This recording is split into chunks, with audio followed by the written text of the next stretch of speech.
פה? מה רע בלהיות קצינה פה? מה רע בלעשות כאן קבע? למה על כל דבר לכתוב תחקיר? כמה שחרור מתקרב ואז בורח. אולי אתה שכחת איך לשמוח, להיות צעיר, את הגיוס לשכוח, ולא צריך לחתום בכוח. אני רוצה לגזור ואז לברוח, עם ג'ון בעזה לא מתקלחים.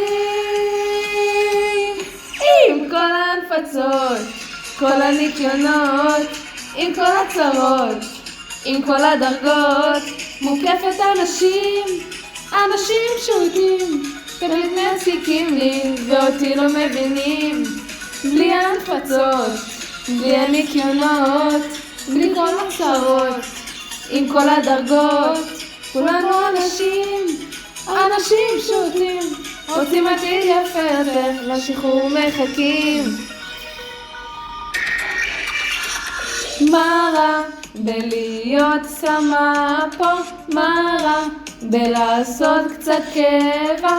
למה אני לא מפקצית מקס אחד כמוד?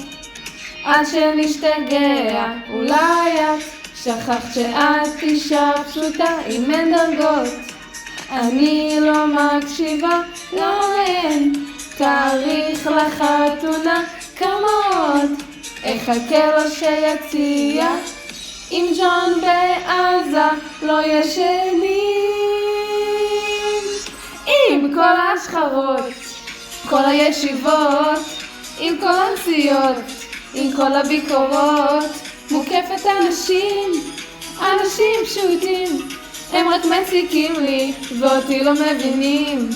בלי השחרות, בלי הישיבות, בלי כל הנסיעות, בלי כל הביקורות, כולנו אנשים פשוטים, רוצים עתיד יפה יותר, לשחרור מחכים.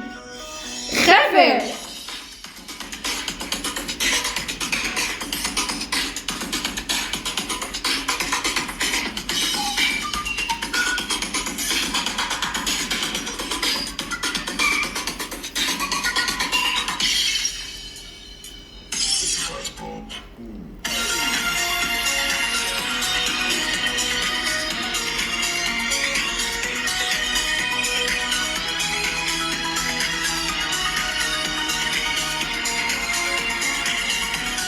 בלי ההנפצות, בלי הניקיונות, בלי כל הצרות, עם כל הדרגות, כולנו אנשים פשוטים, רוצים עתיד יפה יותר, לשחרור מחכים.